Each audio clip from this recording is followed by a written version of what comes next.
Alors moi j'aime beaucoup cet extrait du générique d'ouverture. Il permet pour les gens qui ont vu Peur du noir de faire le lien en fait entre les deux films. Et puis en fait on sort de ce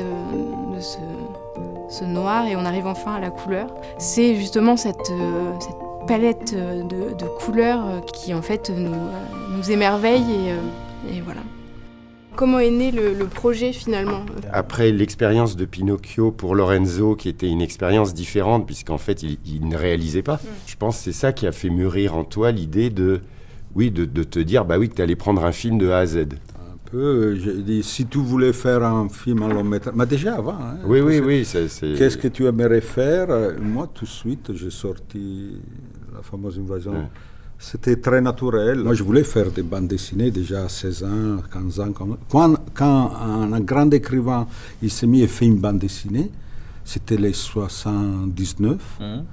C'était extraordinaire. Je dis, alors la bande dessinée, c'est vraiment important. En Italie, c'était très important parce qu'il sortait aussi la revue à Linus, qu'il a avec Umberto Eco et d'autres intellectuels. Qui ont commencé à donner une importance à la bande dessinée intellectuelle. Adulte, en fait.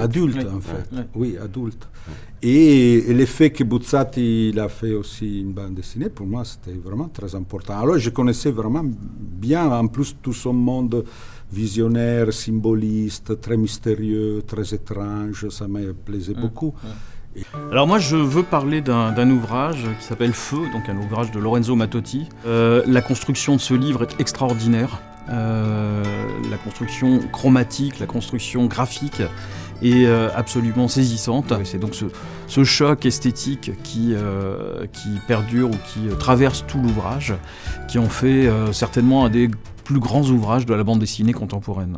Non, parce que d'abord, ils nous ont refusé, ils nous ont refusé les droits. Donc ça a été toute une ça a été très la très première fois, c'était refusé. Là, j'ai dit, mais écoute, on ne peut pas trouver une stratégie différente, on ne passe pas par l'agence. Et je voudrais essayer de rencontrer Madame Buzzati. Je lui fais voir toutes mes références, mes dessins, mes livres, comme ça je parle. Au moins j'essaye. Je me souviens de cette entrevue quand on a été à Milan, enfin la fois où je t'ai accompagné, où tu lui as montré une somme de dessins énorme en fait, de développement déjà qu'il avait fait. Oui, ça c'est après. Oui, après. Oui. Mais là c'est le moment, où là elle a dit oui. Oui, parce qu'elle m'avait dit ok, essayons, prouvons, mais je veux lire tous les scénarios, je veux contrôler, parce qu'elle avait l'angoisse vraiment qu'il soit trahi. De la trahison. De la trahison. Buzzati il avait refusé à Disney. Je me souviens plus, je crois que c'était 35 millions de livres, quand même, ça doit être une chiffre. Et lui, il a refusé parce que probablement, il était intelligent. Oui, toute la séquence des fantômes et de la danse des fantômes que je trouve magnifique, et la façon dont elle se termine au balcon avec la disparition du patriarche fantomatique. Je trouve qu'il y a les deux dimensions du film, c'est-à-dire la dimension purement visuelle et la truculent, le plaisir des images, et aussi l'émotion avec le final au balcon. Le fait que c'était un livre dessiné, moi, je l'ai trouvé comme un aide.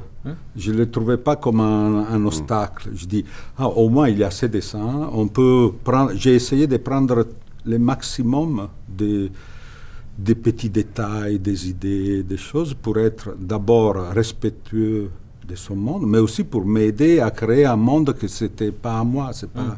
Parfois, j'étais gêné quand je pouvais pas arriver à le faire exactement comme lui il a dessiné. Alors moi, je suis très curieux de savoir comment s'est déroulée la production, combien de temps ça a duré, ce que vous avez mis en place pour ce film. Combien de temps on a mis ça a été 3 ans, 3 ans, je crois. 3 ans et demi. 3 ans, et ça s'est fait en écriture. Alors d'abord en dessin de Lorenzo, en écriture, avec des allers-retours avec les deux scénaristes.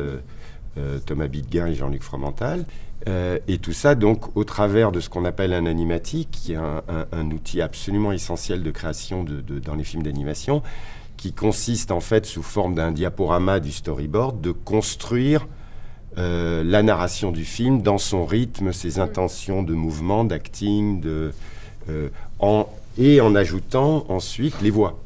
Alors d'abord des voix qu'on a fait nous, 50 fois on a fait les voix comme ça entre nous, et qui étaient très utiles pour le montage. Puis quand ça a commencé à mûrir, on a enregistré avec les acteurs français. La force d'un film d'animation, c'est que le dessin est en lui-même un langage. Et je pense que c'est ce qui, nous, programmateurs aussi de salles, nous plaît. Et c'est un film que j'aime aussi proposer aux scolaires régulièrement, en leur disant que ça a été produit à Angoulême.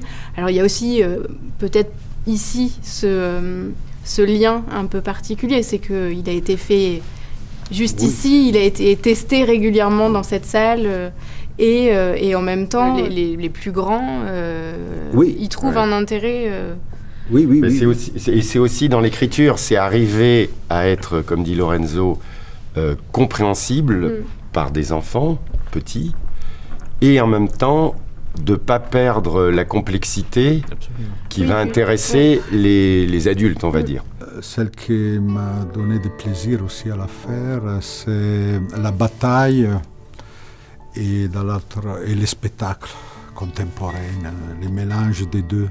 Et faire un montage parallèle, ça aurait pu être intéressant, mais un peu ennuyante, comme ça. Et on a eu l'idée de mélanger les choses, en fait. Ça devient tout un grand danse, vidéoclip, un grand spectacle. Je crois que c'était une très belle idée dans les films. Je me suis beaucoup amusé à créer ce mélange entre les ours, les personnages et les spectacles.